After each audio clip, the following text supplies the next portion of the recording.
Hey y'all, Paige here. Matt and I are taking another week off of recording due to life lifing and wanted to bring back an episode from mid-2024.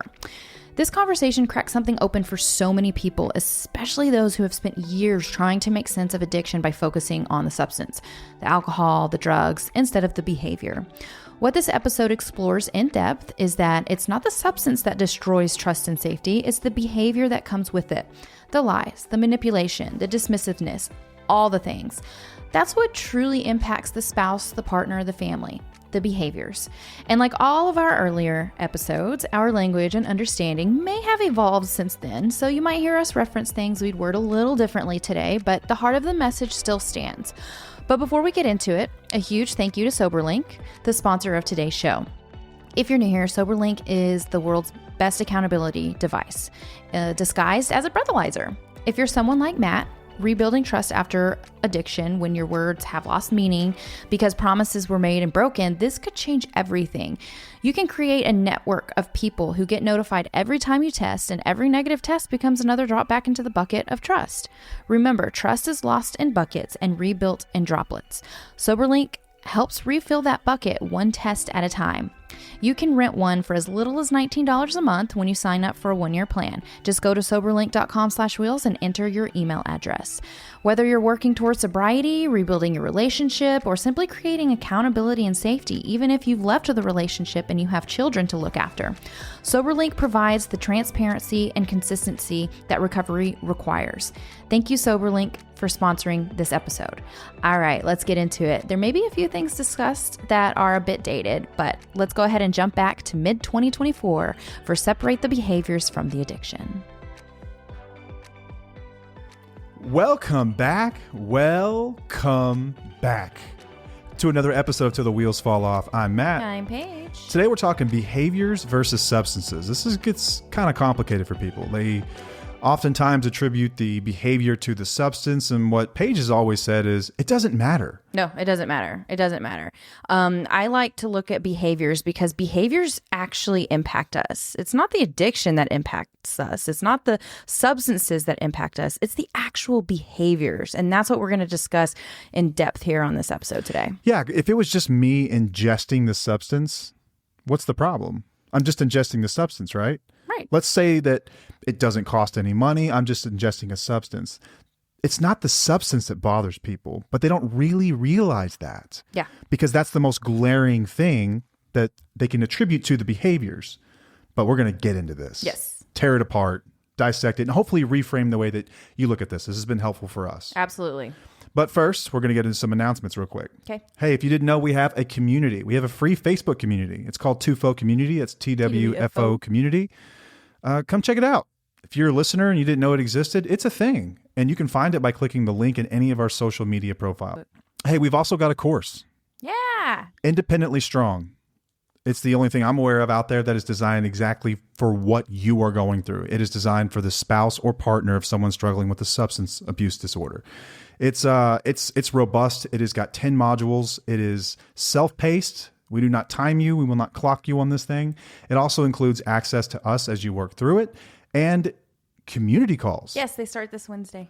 Paige is going to be hosting community calls. So like today, if you are listening to this on release day. Yeah, you'll be in the community call hopefully at some point. Get in there.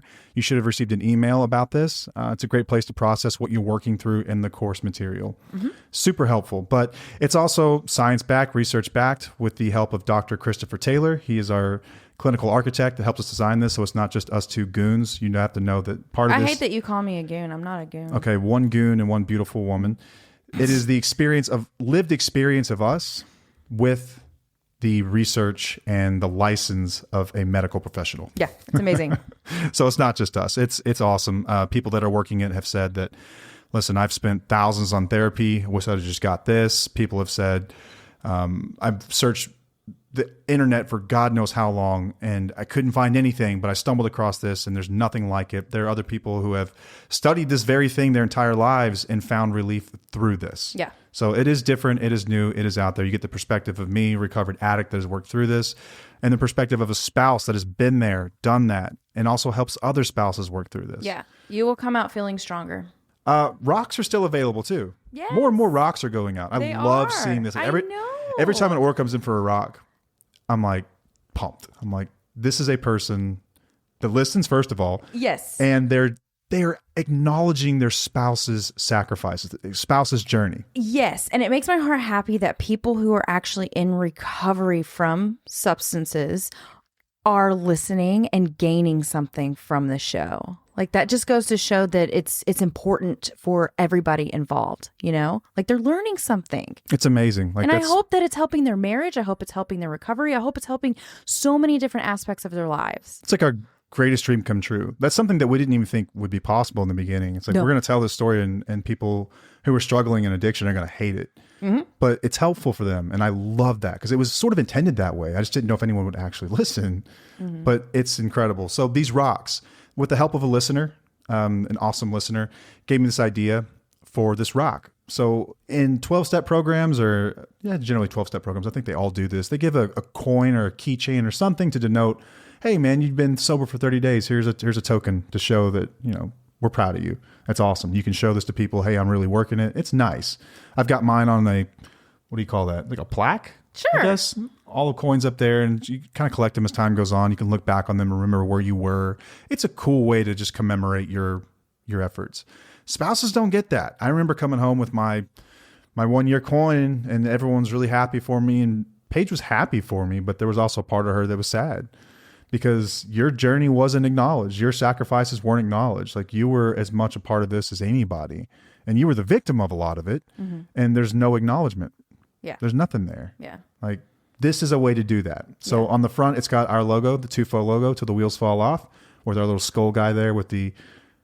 We should break this down real quick. If people didn't know, I know our logo. I was thinking the same thing. It's not just a skull. It's supposed to. So first, backstory. We are like Halloween people. We always enjoyed spooky things, and so we wanted something that reflected our personalities, but it had to have meaning too. This is a skeleton man or woman, doesn't really say. Person, human. Skeleton person. And that represents the maskless nature of authenticity. To truly be yourself and to live by your values means that you're not living for anyone else or anything else. You are living your truest self.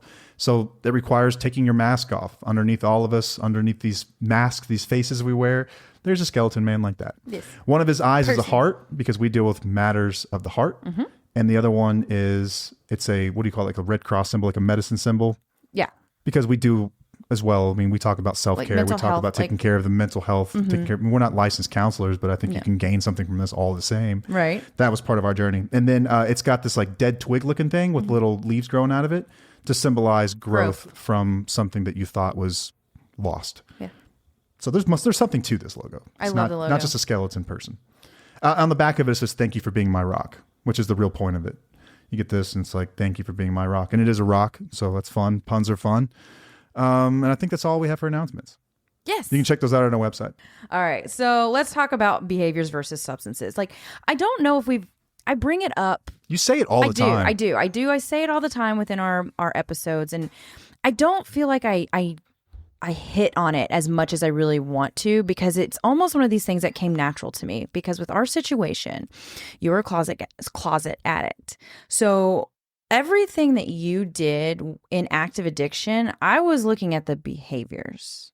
I was recognizing what you were doing that was impacting me, taking money out of the account, neglecting me, lying to me, leaving on for hours on end.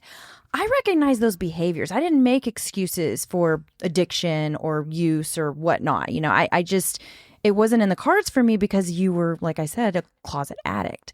So focusing on the behaviors is so important for so many of us because it does impact us, addict or not. If somebody's lying to you and they're not an addict, how are you going to handle that?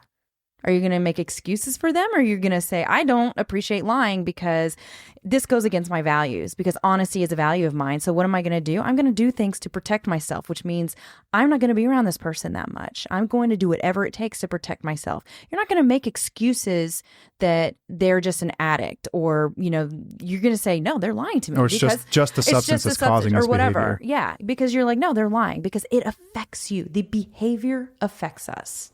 I love your frame of that. And I would encourage listeners to, for a moment, if you're driving your car or whatever, like, imagine your loved one and forget about the substance for a moment. Picture that they were like me and they were a closet addict. Like I hid my addiction for years and years and years. Like you knew I drank, but even then I hid how much I drank. I hid that.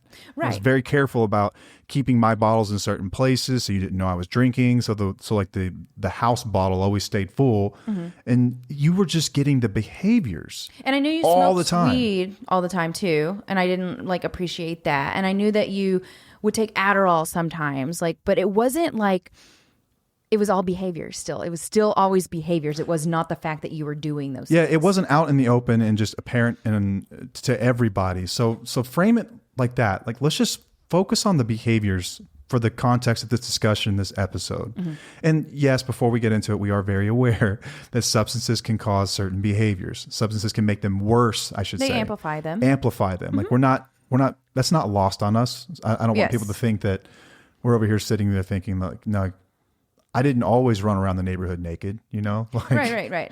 alcohol certainly played a part in that. Yes. We're not saying it doesn't, but we're focusing on the behaviors and how they affect you. That's what's important about this conversation. Yeah.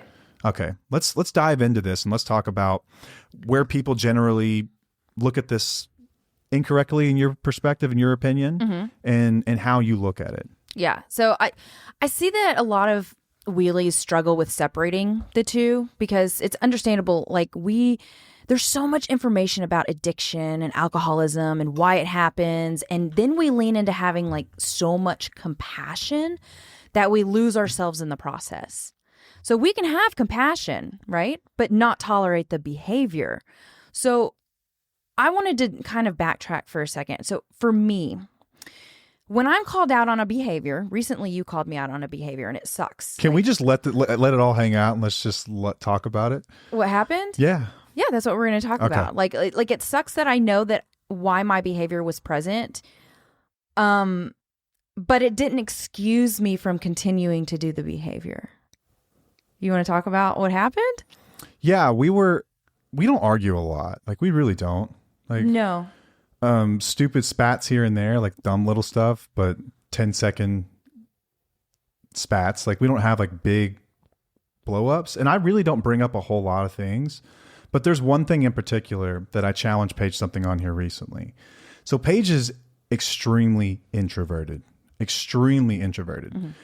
When we started this podcast, I more or less, I don't know how long it took me to convince you that this was going to be a good idea, but it was like, I was relentless. I was like, we should do this. We should do this. We should do this. We should do this. Knowing full well that you are not a person that really likes to talk in public, or be put on the spot or have to come up with things. And like, you're very much like in your mind type of person. Yeah. So we went somewhere. Where were we when this all took place? We were at it was a kid event. School thing. Yes, it was a school event. A school thing. So we went to the school thing. You don't have to go into detail. We showed up and there's like, it's a small gathering of parents and kids. And there's like, I don't know, 5 sets of parents probably. Okay. Ish. Yeah. And I walk in and say hello to people because it's an intimate setting. So you can't really like just not say anything because then that'd be a little bit awkward. So you just say hello, exchange pleasantries, BS a little bit. And I noticed that like Paige was next to me at one point and then she just sort of disappeared. And I couldn't find her. I turned around and she was like hiding in the back, sitting in this chair, not talking to anybody. I'm like, well, that's kind of what Paige does. The conversation came about because we interact with people more than we ever have. Like when we decided to start this podcast, we also signed on to making ourselves public. Yeah. And y'all, if you ever meet Paige, she is the kindest, most generous, loving person you'll ever meet. But if you met her, you might think, I think she got an effing problem or something. She's a bitch. That's not true. She's very introverted and she's very self-conscious. I'm very, a lot of my HSP comes out with this. I pick up on subtleties a lot and I'm just very uncomfortable, just not, small talk makes me uncomfortable and things like that. You get overstimulated very easily.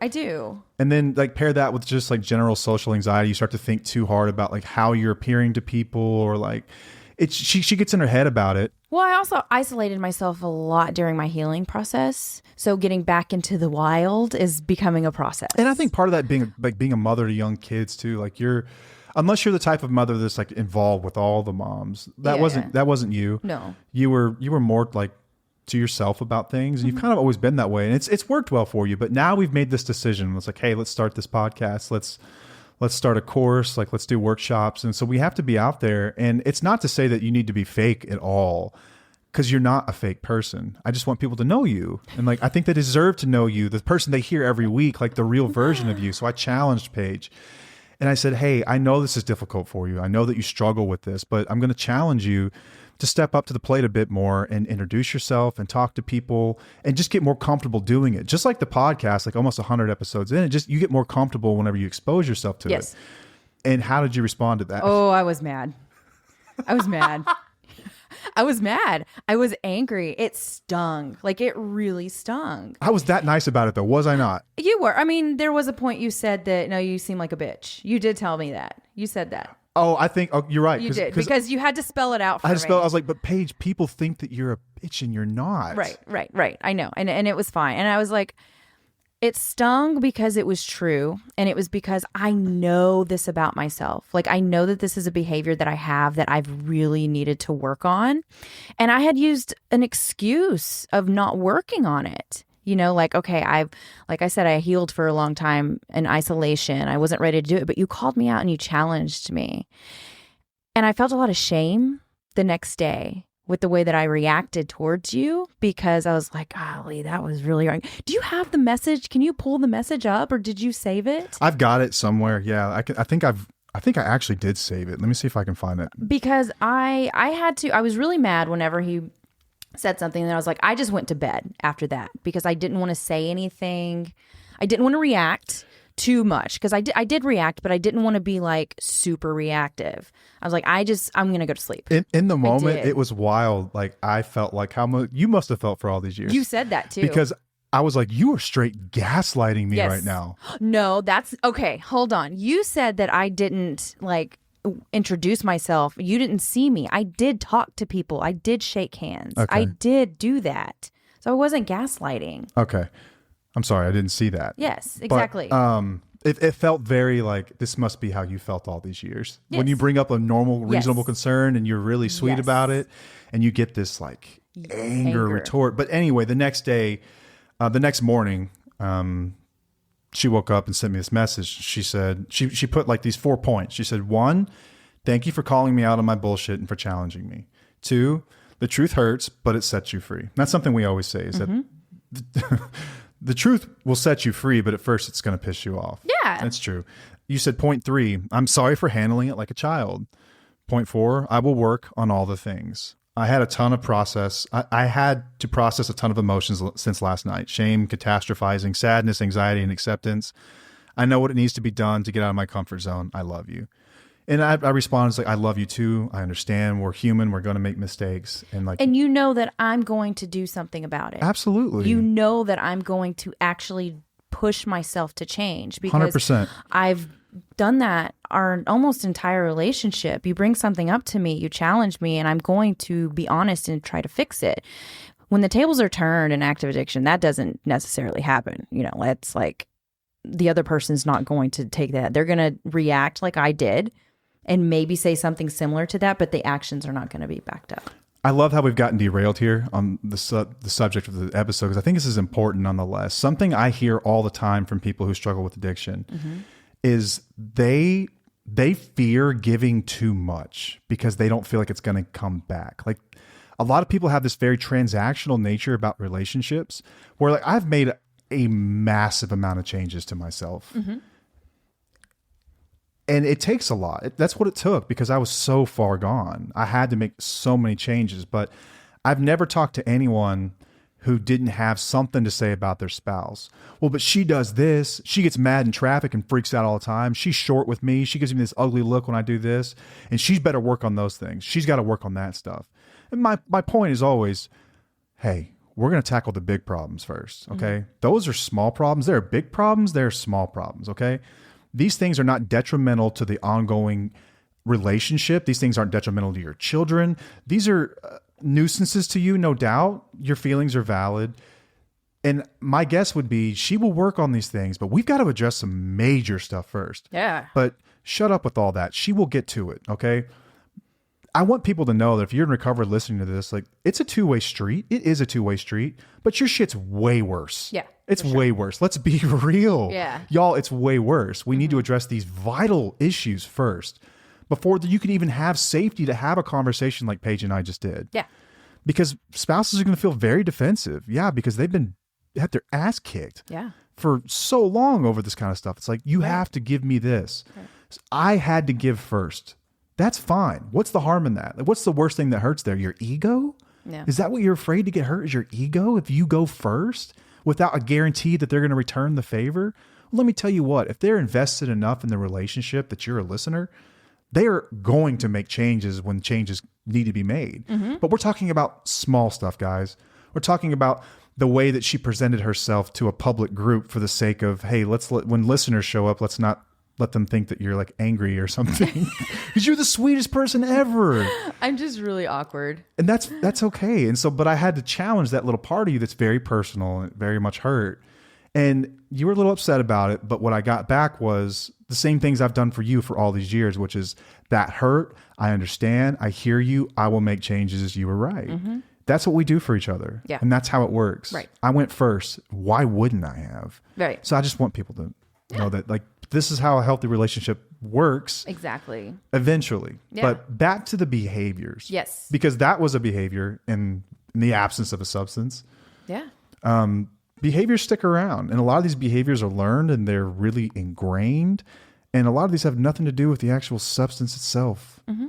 Nothing to do. So focus on just the behavior. How's the behavior affecting you, your relationships, your safety, the role model that children have? Yes. Which is a whole other topic that we're going to get into eventually. Yes. Yes. Yeah. So I kind of, let's get back to, I want to talk about certain examples of how people can shift their mindset on focusing on the behaviors instead of the substances. So let's say that your spouse spends an excessive amount of money on alcohol or drugs. And you may say, okay, he's an alcoholic. He's sick. His disease makes him do crazy things. While this is accurate, it doesn't excuse the fact that they are spending money you don't have. It impacts you and your children. And this is where we look at the behavior instead of the alcohol. Because if we keep excusing that behavior on the substance, it's going to keep happening. It's going to keep happening. If you're able to say, no, that behavior is actually affecting me, you can look at it more clearly, in my opinion. I think it's easier instead of the blaming it on the substance, because then you're like, okay, this really does go against my values. I do need to do something about this. A lot of people fall into the compassion trap. Yes. And that's easy to do. Absolutely. It is easy to do. There's so much information about addiction, and it ranges from they are horrible people, they're scumbags, leave them, to they are very hurt. Abused people, they are traumatized people, they are sick people. Give them compassion and as much love as you can. Mm-hmm. And those are kind of the two extremes that you get. Yeah. We go to the middle ground. And there's so much information. It's like, well, what do you listen to? Like, what's right? What's wrong? It's black and white right there. You find the middle ground, you find the gray area. Like for you, I knew why you had the behaviors you had. I knew why you were the way you were, but it didn't excuse it. Like I could have compassion for those why you did what you did, but I'm still going to challenge you because you can heal from that. You learn from that. You grow from that. You get better from that. You can change your behaviors. It doesn't excuse it. Just like I was harmed in our relationship, it was my responsibility to heal from that. It was my responsibility to deal with my trauma, not make it an excuse to treat people like crap. Yeah, it's insanity at times when you get caught in that compassion trap. Mm-hmm. And it's because you can look at someone and know their past, like you know mine. Like I didn't, if I told you, and we'll get into this in another episode, but just general background, I grew up around addiction and I didn't have the greatest home life. And that, did it contribute? Absolutely, it contributed to the way I ended up as an active addict out there. And you could look at that and say, like, none of that was his fault. Like that's that's horrible that happened. Yeah. That these events led him to where he is today. But the fact of the matter is that I was like 30 years old, blowing through all of our money, lying about everything, treating you horribly, speaking to you with no respect. You weren't an equal partner. It's whenever your behaviors from all of that started to impact me is when I started making changes. And some people might think, oh, that's like selfish. You're only thinking about yourself. You know, what about him? He's the one suffering. He's the one who's sick. He's the one who has a problem. No, your behaviors affected me. It impacted me. That's not selfish. That's healthy. I think so too. That's freaking healthy for me to say, no, I'm not going to tolerate that. This is not acceptable behavior. I don't want this in my life. I don't want it for my children. I don't want it for my grandchildren. Like, it stops with me. It stops here and now. That's not a bad place to be. No, it's not a bad place to be.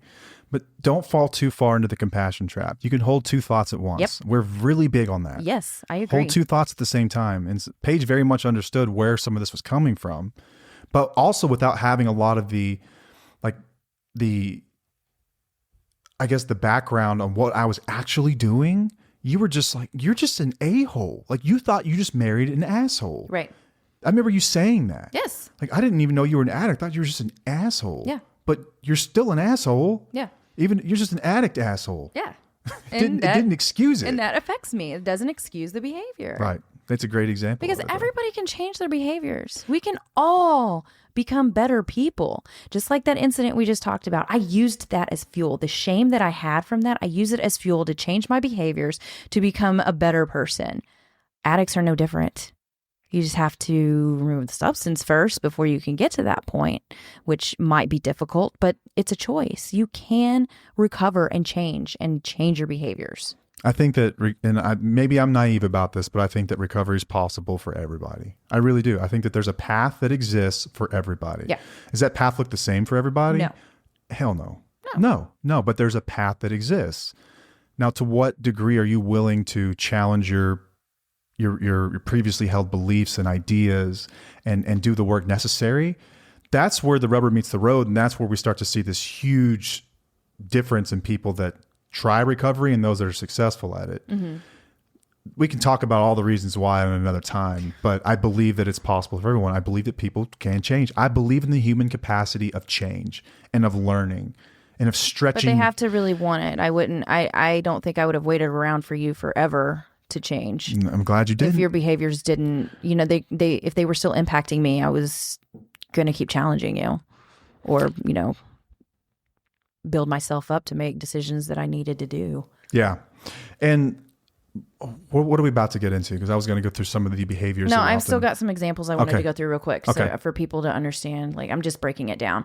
So let's just say that your spouse lies about something, because we know that lying is huge in these relationships. And you may say, they're honest when they're sober, but when they get drunk, the lies keep coming, or when they use the lies keep coming. This might be really hard to hear, but it also might validate you as well. But even during their sober moments, they're lying. It's not a switch you just turn on and off. It's not a switch. The lying is a behavior that's not excused because they were drunk or high. It betrays your trust. It will impact your mental health. And it's not a healthy relationship if lying is involved. But when they're sober and they're saying things to you, there's a lot of manipulation that goes through that. In between the sober day and the drinking at night. We'll say, communicate with them when they're sober. You're still not going to get through to them because they're not going to hear you. They're still in that mode. Addiction doesn't stop just when the substance is absent. And we've talked about this to some degree, but think of the addiction as it is attached to them. Okay. It's like this thing attached to their shoulder, and it's more prevalent and it's more obvious and it's just more disgusting to you whenever they're actively drinking or taking a drug. Because it's amplified. It's amplified. These behaviors are amplified, right? Inhibitions are lowered. People say ridiculous things. They act in crazy ways that are out of character, but the addiction is still there. And lying is a behavior that accompanies it, but is not, addiction doesn't cause lying. No. And you think about it, if I'm not using right now, but I drink every single day, I'm an alcoholic, I will lie to get back to keep the addiction going, Yeah. to keep that going. Mm-hmm. So lies take place all the time, throughout the day. There's the all love the time. bombing. There's the manipulation that goes on that, is part of lying.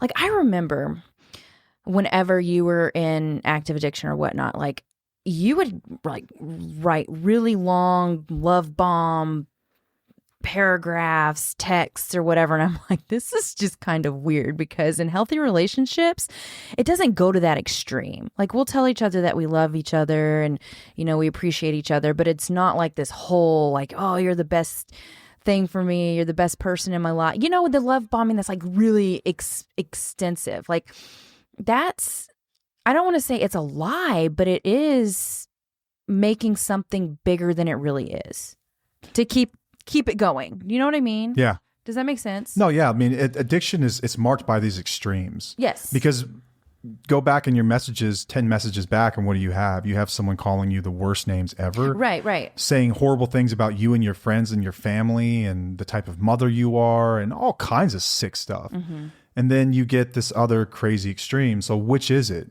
It's all the same person. Yeah. That's what I've tried to get people to understand. It's like, this is the same person. Right. It's really difficult. We try to explain that kind of like with the whole behaviors versus substance thing. It's kind of hard to explain in a way, but we're trying to, it goes hand in hand with what you just said. Yeah. And lying, man, it is like, I'm going to take a quick moment quickly here on the harmful effects of lying. Like, okay.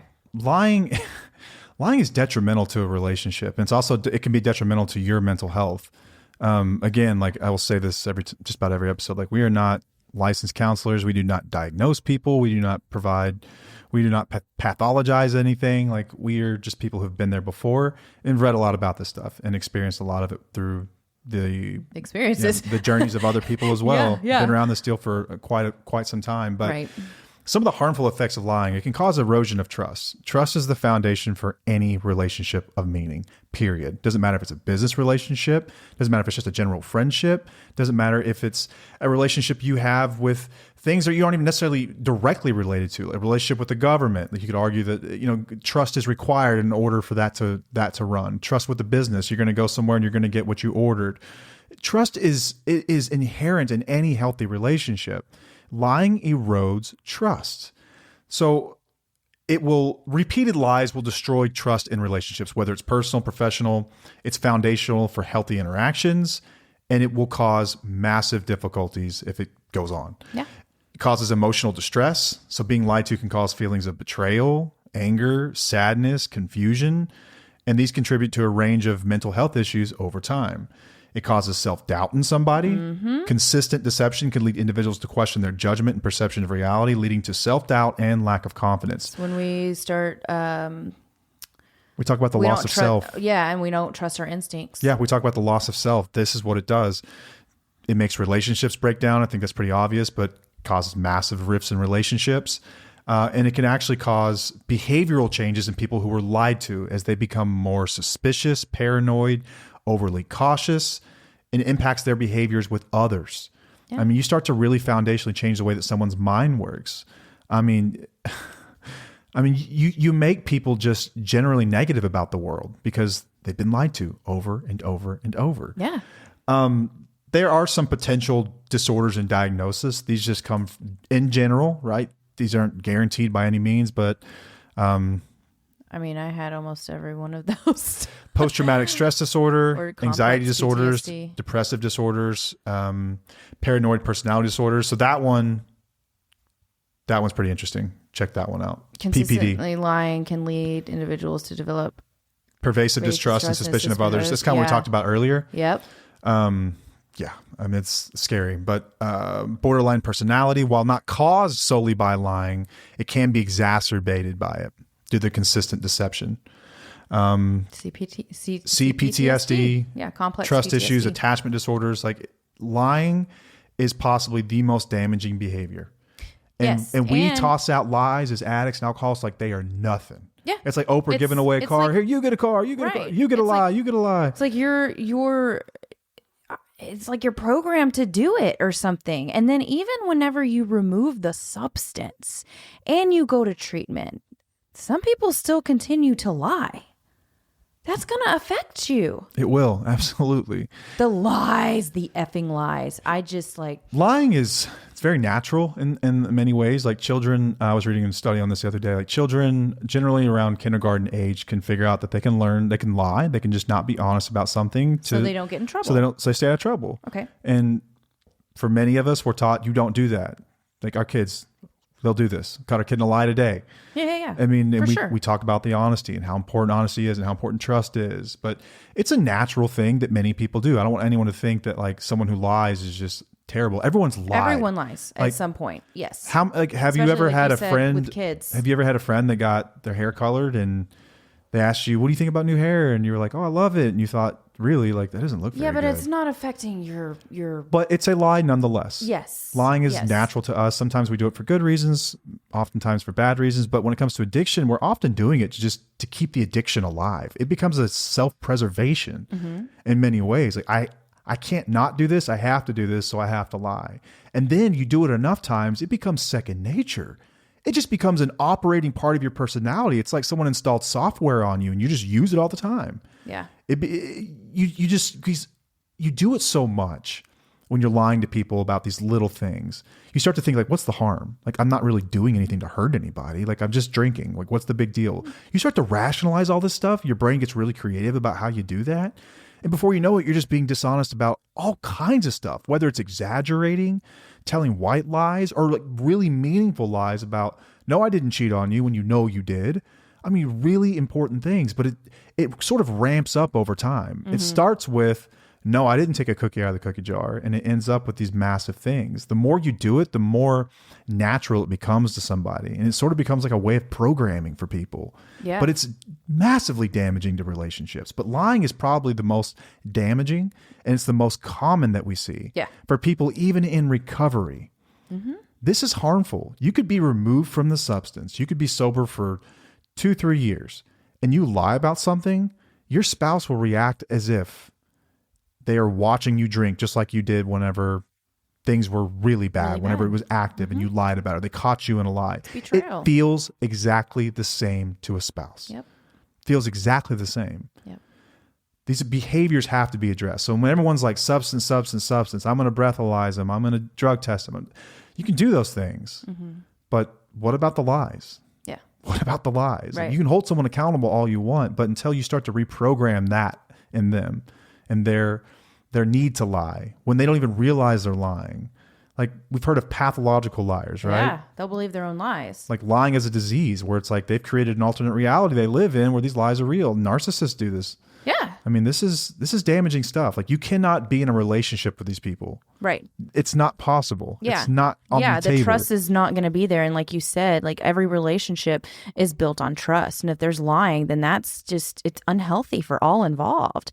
So you got to focus on those behaviors and not make it an excuse that, oh, they're just lying because they need to keep their addiction going. Okay, that could be true, but are we going to allow it? No. You don't tolerate it because it is going to harm you. You don't tolerate it. No. And that's what Paige is saying. Like someone can have, are there reasons for lying valid based on what we know about addiction? Yeah. But does that matter? They're harming you. Yeah. Doesn't matter. Doesn't matter. Like the nature of fire is such that it's hot and it will burn you. Okay. Do you touch fire? No. No. Why? Because it will hurt me. But fire's hot. It's just doing its thing. It's natural. It's hot. You still have to protect yourself from it. Exactly. Think of it that way. Yeah. Okay. So here was another example is like, what if your spouse is only angry when they drink? So you may say that it's alcohol. They're so sweet when they're sober. And like we said before, alcohol might amplify the behavior, but the anger will come out during sobriety as well, unless they learn how to cope and manage their anger in a healthy way, because their anger does impact you. That is the behavior, not the substance. And we've seen, there's many people I've heard where their partners will stop using or stop drinking and they're angry. Like they are just angry. I was. Yeah. Remember that time I tried to quit cold turkey, like I think like 4 or 5 months before I checked into treatment.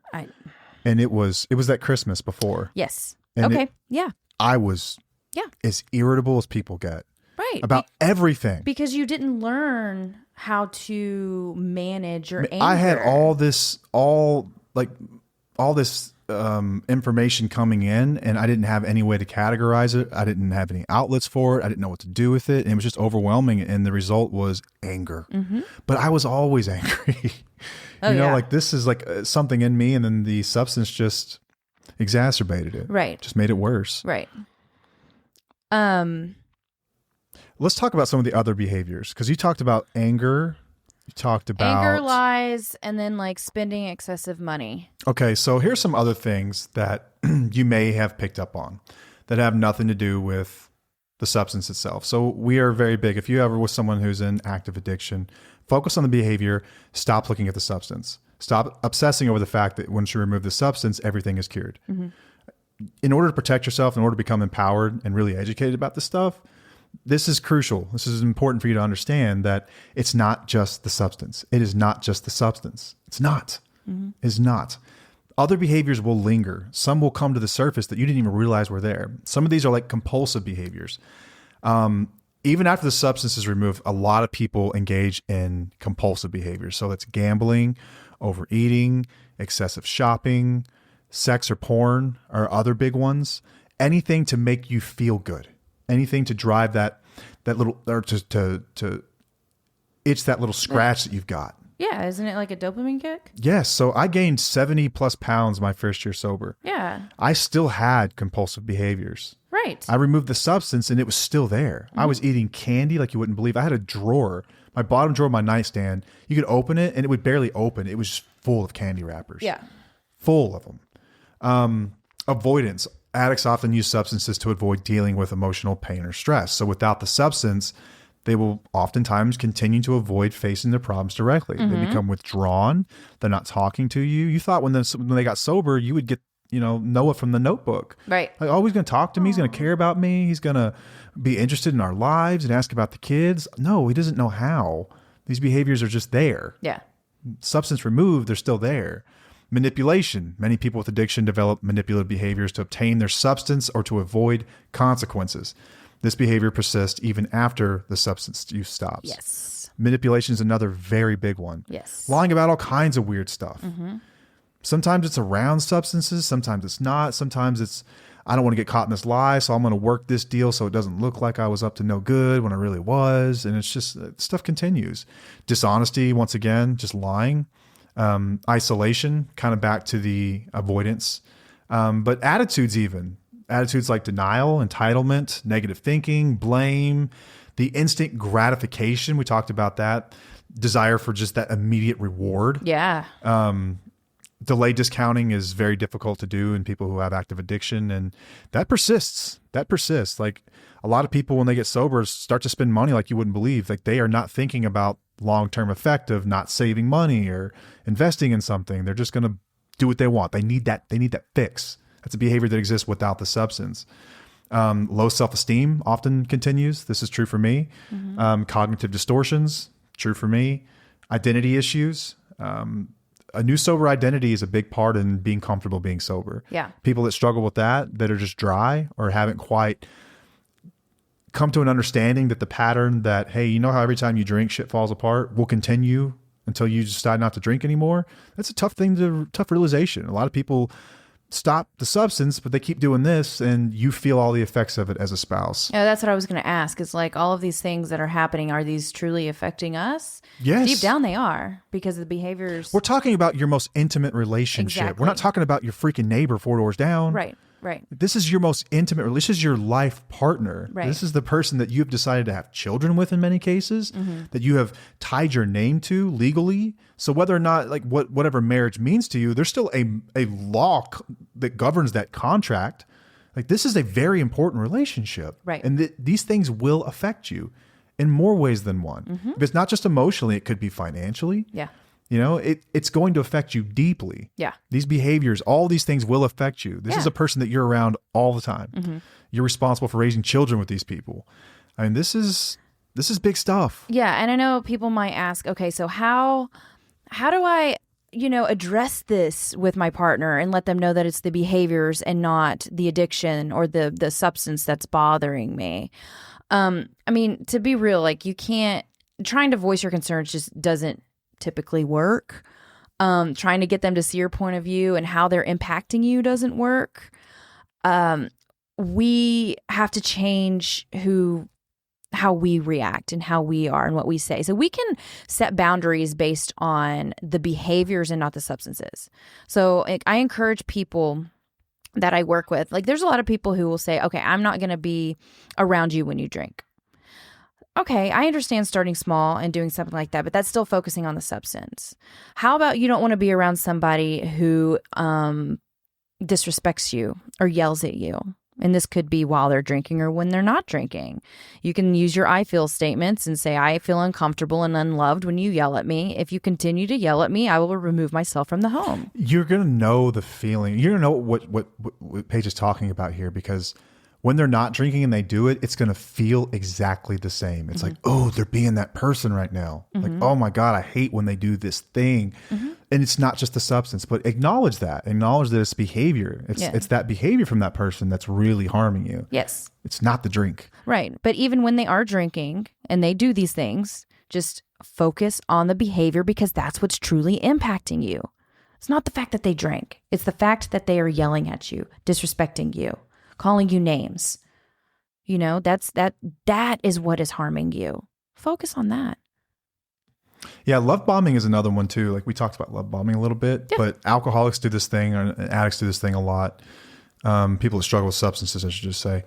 It's like feigning helplessness, where it's like they act incapable to elicit help or sympathy from other people. Like you can...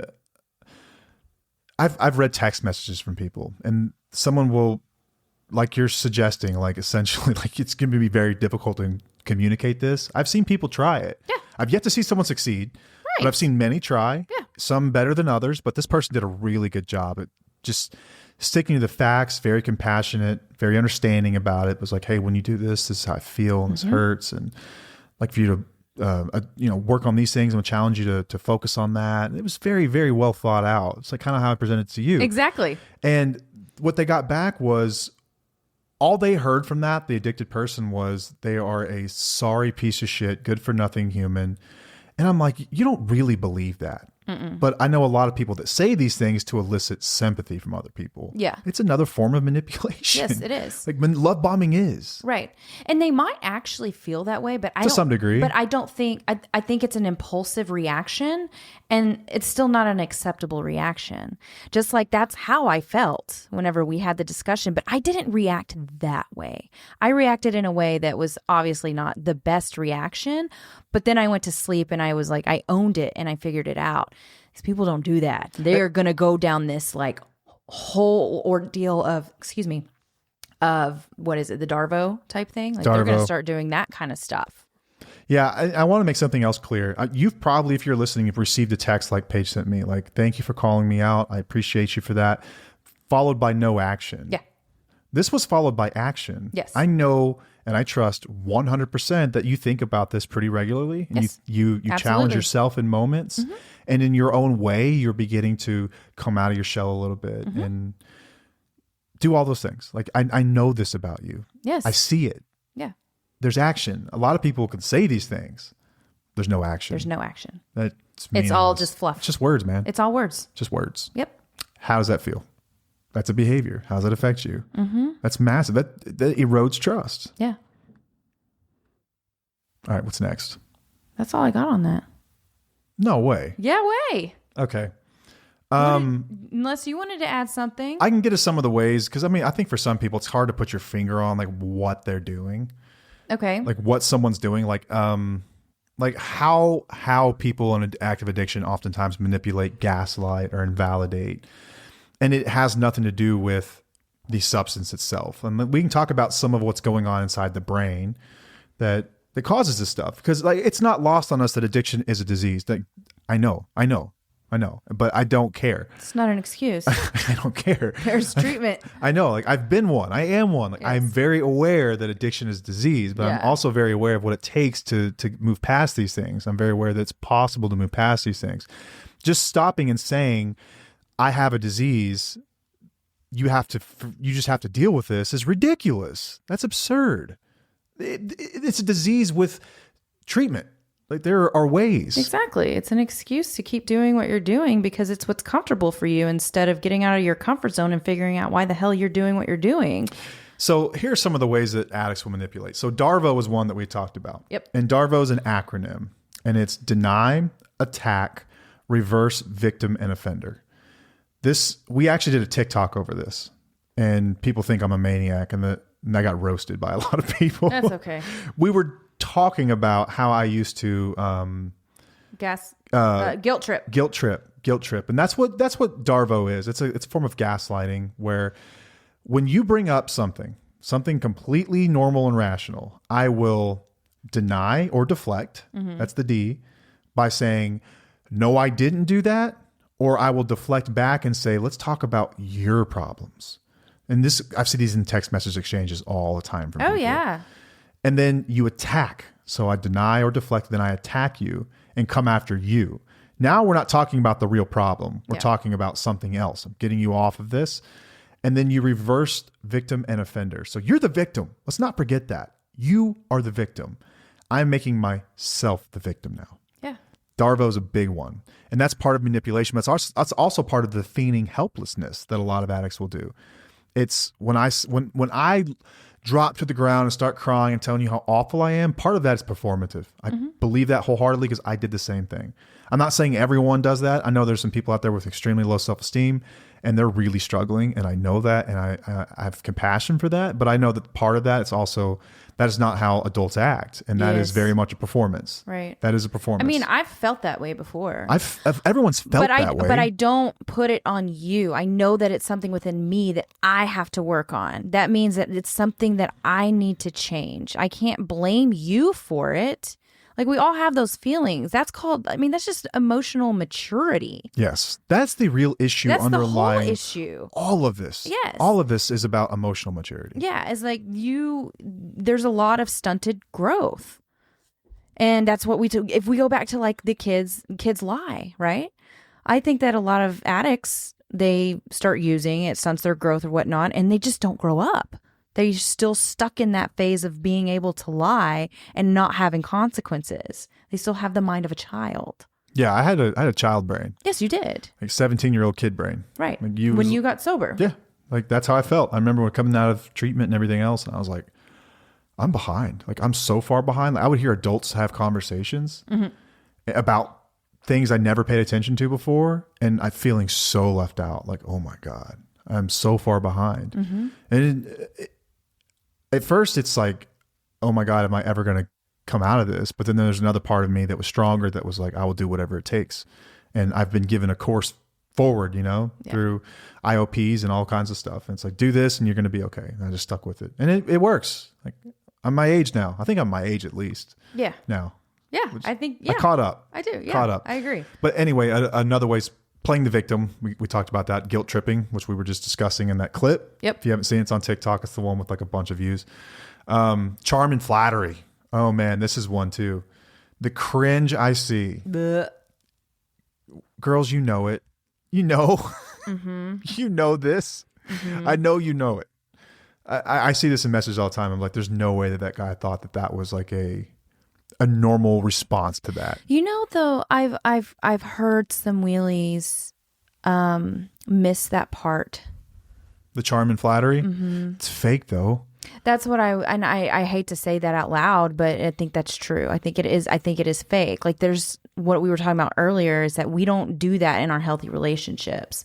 We still do. But I think daily I look at you and tell you like you are gorgeous. Right. But you don't do it in a way that's like, it's not fake and phony and cringy. Right. It's not like you're trying to get something. It's like you're being honest. When kids butter you up before they're going to ask you to go sleep at a friend's house or something like that? Exactly. Yes. That's what it is.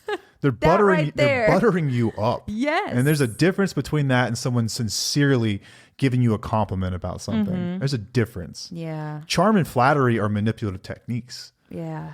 Or Riz as the kids call it. Sucks. Yeah. It just sucks. I'm sorry. Lying by omission is another manipulative technique that a lot of people will use and continue well into sobriety. Lying by omission. Just not saying something. Withholding important information to manipulate perceptions. and decisions. It's a big one. Gaslighting, denying reality, still takes place. I did this sober, y'all. Oh, yeah. Sober, I did this. Contradicting other people's statements to create confusion. Just running the old like smoke grenade play. Like if I can just confuse you enough, then you'll just give up. Just running you through. You ever seen that meme of Charlie from It's Always Sunny with all the like the strings on the board and he's like looking all crazy? No. Oh, you've not seen that meme? That's what this one's like though. That's like the smoke screen. Minimizing feelings and projecting are also things that stick around. These are behaviors that are harmful. These take place even in the absence of substance. Dismissiveness. So when we talk about invalidation, this is a sort of like it's a culmination of a lot of things. But you're talking about stuff like with dry drunk and stuff. This isn't necessarily what this episode is about. Like this is about how the behaviors are affecting you. And these things like affecting the other person, substance or not, it's the same thing. Okay. Right? Or no? I must not be hitting the point then. These are things that they're doing to you with or without the substance that are affecting you. Okay. I'm just trying to give some more examples of them. Like, 'cause we covered money, we covered... Yes, lying, anger... Right, but like some more of these things. Like these things aren't just like front page news. Like everyone knows what a lie is, but what does a lie mean? We're talking about gaslighting, Darvo, manipulation. Right.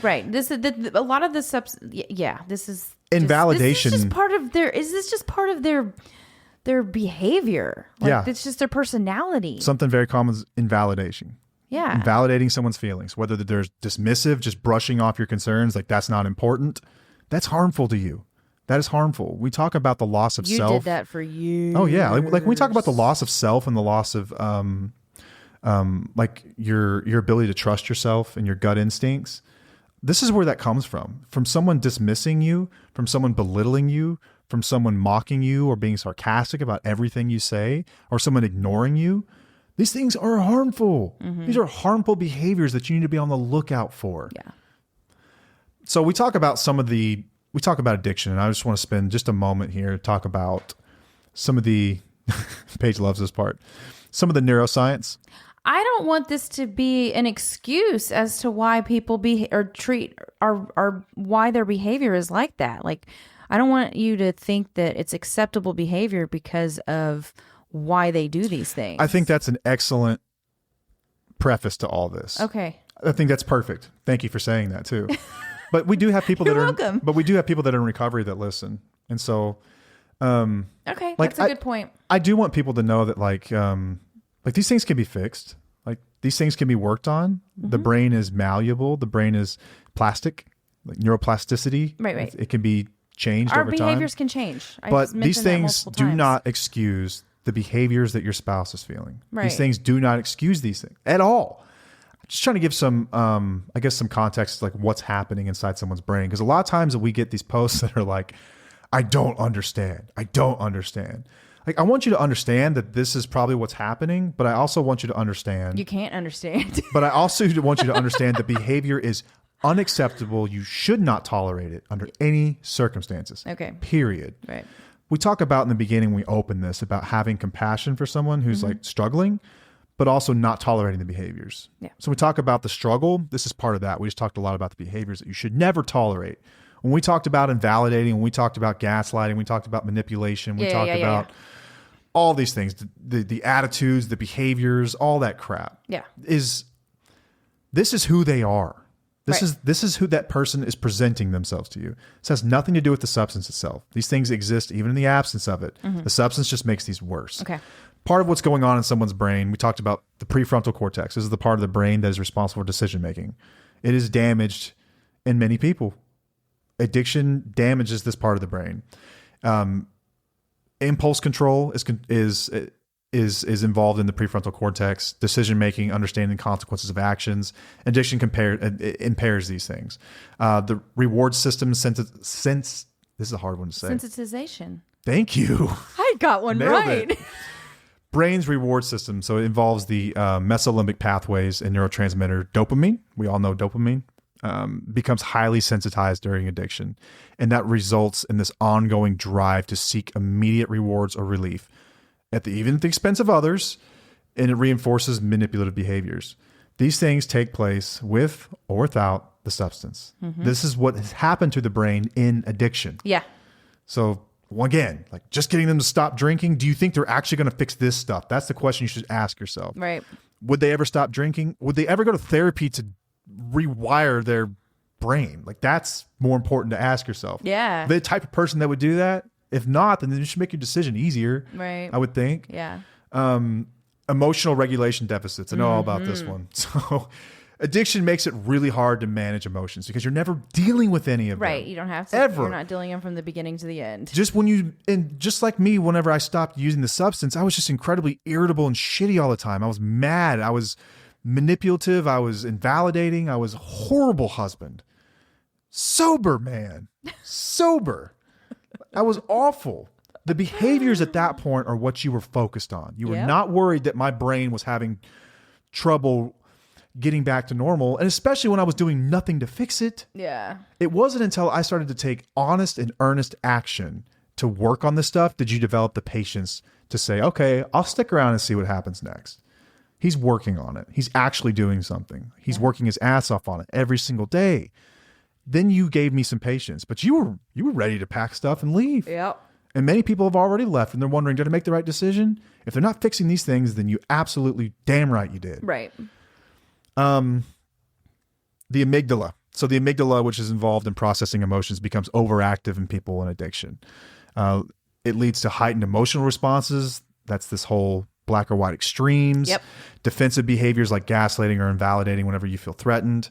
Habituated behavioral patterns. So over time, we talked about this, manipulation, lying, deceit It becomes a habit. A habit. Yeah. The brain reinforces it through neural pathways. And breaking it requires conscious effort and behavioral therapy to rewire the brain. Ooh. If you have a sober spouse who has jumped your ass for getting mad at them because they were lying about smoking or they were lying about spending some money at the casino, guys, this is exactly what I'm talking about. This is exactly what I'm talking about. It's not the substance, it's the effing behavior.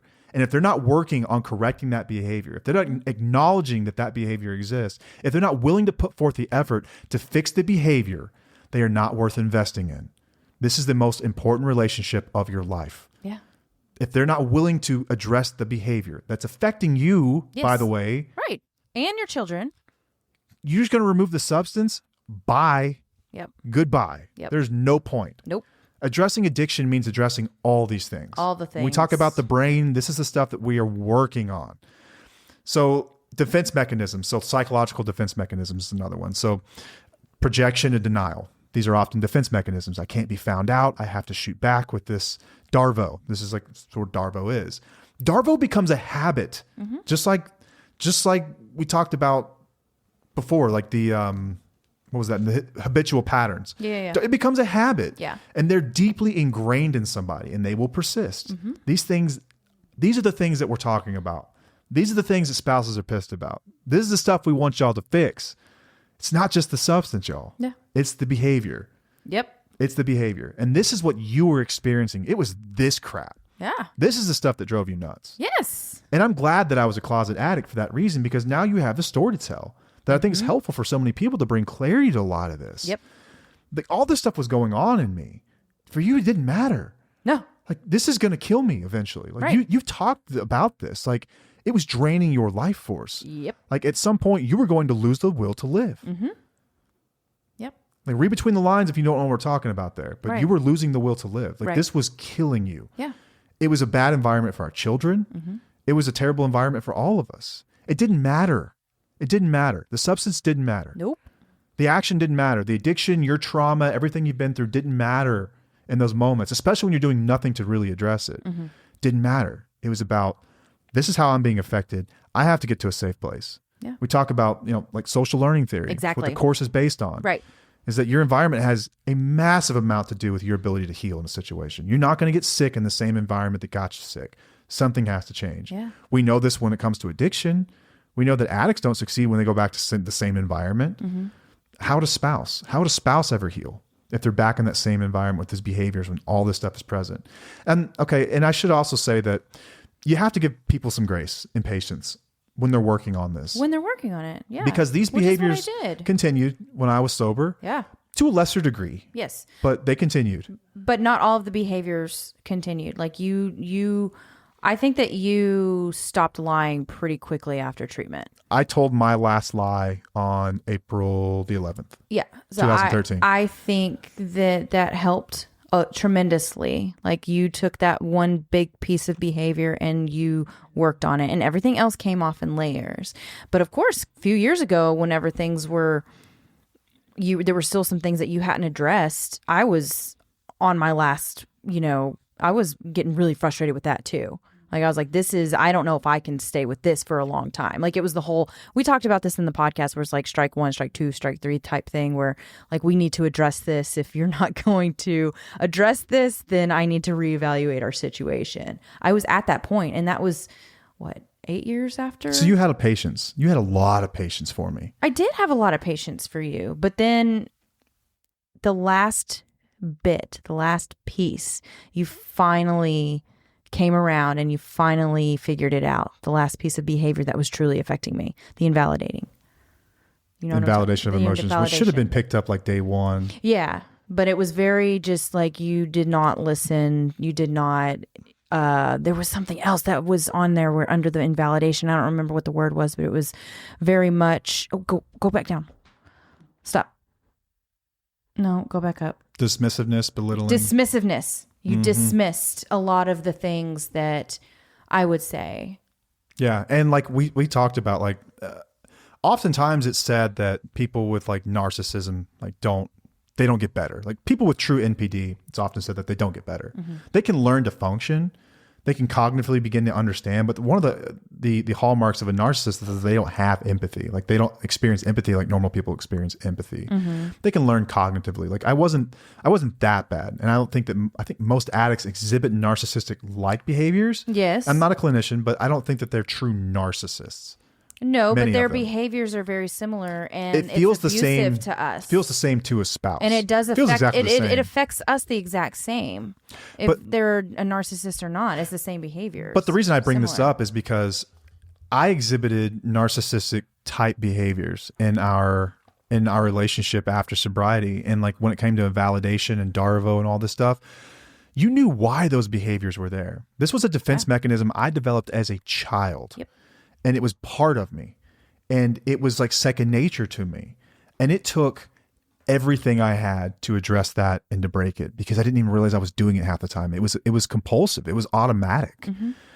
The work required to recover is huge. It's substantial. And it's why so few people end up with a happily ever after like we got, because of the work required. If someone's putting in the work, and when I say work, I mean intense therapy, some sort of a program, they are reading, they are invested, they are listening to shows, like they are freaking in it. I was obsessed with it as I've ever been obsessed with anything in my entire life. Obsessed. And to this day, I still am.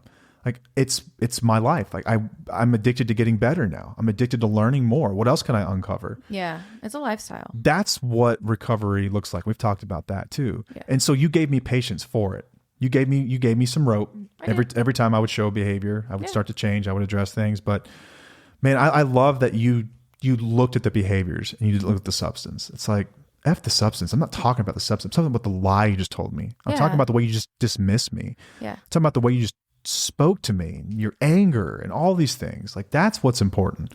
I feel like if I would have known more about addiction and then had too much compassion for that, would have screwed it up. I think it would have screwed it up. I think that it would have enabled you more to where. I would have ran with that too. Where you would have ran with it. For sure, I would have. Me back then, for sure. Absolutely, because you'd been like, oh yeah, you'd feed off of it. You'd feed off of it. Oh yeah, she feels bad for me. I don't have to change. Why would I have to change if she's going to tolerate the behavior because she has compassion? But I had compassion for you because I knew how you were, but I still wasn't going to tolerate it. I love that. And I think that's a healthy attitude to take forward. Too. I would love to see more spouses adopt that sort of an attitude. I think it's going to take practice because a lot of people have focused so much on the substance and learning more about addiction and things like that. Instead of looking at the behaviors, it's going to take some practice to switch it. And what I'm going to try to challenge in the community is to start focusing more on behaviors and not keeping them sober or getting them sober or stuff like that. Start focusing on whatever it is they're doing that is affecting you. Yeah, pretend this person's not using a substance. How are they treating you? Exactly. Yeah. And how is it affecting you? How's it affecting your kids? How's it affecting your life? Not the substance. So I'll go into the community and I'll start really pushing it a little bit. Yeah. And it's not to shame anybody. It's to help you grow, man. It's to help you see these things in a way that are like, it can open the way to look at the behaviors can open your eyes in a totally different way. It can be empowering for you because then you'll realize, you know what? I don't have to tolerate this just because my person is an addict. I don't have to do that. Their behaviors affect me. So. Boom. And that's it. And that's I think that's the moral of the story there. Yeah. Is that this stuff is affecting you deeply and it's going to change you possibly permanently. Yes, this life changes you.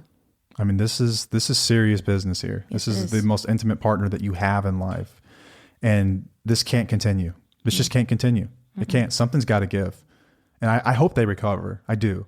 But if they choose not to, I hope that you have the strength to make a decision that's best for you and your children. Right. And that's maybe to remove yourself from that situation for a while. Right. And just continue to educate yourself on how the behaviors impact you, and empower yourself. Build that strength up. Yeah. Know that you can't get through to them with words, only actions. And for every person that's struggling with an addiction listening to this, like I don't mean to scare anyone or to give you the impression that like I'm not sensitive to the plight of an addict. I am one. I've been there before. I know how tough it is, but I also want you to know that there are millions of us that are willing to help. Yeah. There are millions of us, whether that's through a 12-step community, whether that's through a church group like Celebrate Recovery, whether that's through a cognitive approach like Smart Recovery, or a secular approach like Life Ring, or a Buddhist approach like Refuge Recovery, or some other path that you choose with a licensed therapist or an addiction coach or whatever it is. We can get better. Yes. But get to the root of the issues. We cannot continue to drag people along without taking action. Yeah. We cannot continue to hurt the people that love us by doing nothing with inaction. Something's got to give. Something's got to give. Like our goal here is to validate spouses, to educate them, to empower them, and to walk them through a recovery journey. I hope that you're around to see what that looks like, because there's nothing better than having a spouse like you, Paige, that is empowered. And it's not a threat to me at all. It's the greatest thing ever. Like we're in this together now. We pick each other up. We challenge each other in recovery. We're learning together. Like we're on the same page now. Yeah. For so long, it wasn't that way, until you really became to see this for what it really is. And like, I know on one hand, like nuts to bolts, she would leave me if I relapsed. I know that. Is that scary thing? Only if I plan on it, like it keeps me that much more accountable. I'm not scared. Yeah, I'm not worried about it at all. Right. I've got over 4,000 days. It tells me if I just keep doing that I'm going to be okay. So I'm just going to keep doing that. Right. I'm not going to relent. I'm never going to give up. So I want everyone to know that that's possible. That is possible for you too. However you choose to do it, it is possible. But the underlying stuff here has to be addressed. Yep. If you think you're just going to remove a substance, you are going to be sorely mistaken. Yep. You are going to fix problems, because we are here to let people know that's bullshit. Yep. We're here to remind them of it and validate them when those behaviors pop back up. Yeah. Yep. All right. That's all we've got.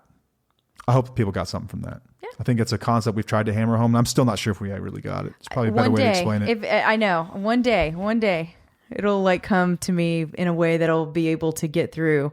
But maybe, I don't know, maybe we did okay on this one. We'll see. Yeah. Go back and listen to it and we edit tomorrow. All right. That's all we've got. It's late here. We are going to go to bed and get after it. Looking forward to seeing everyone at the workshop. If you're listening to this on Wednesday, can't wait to meet you. Yes. Paige is going to be super sweet. Yes. And awkward. It's awesome. I'm proud of you too. Thank you. All right. Till next time, I'm Matt. I'm Paige. And we'll see you. Bye.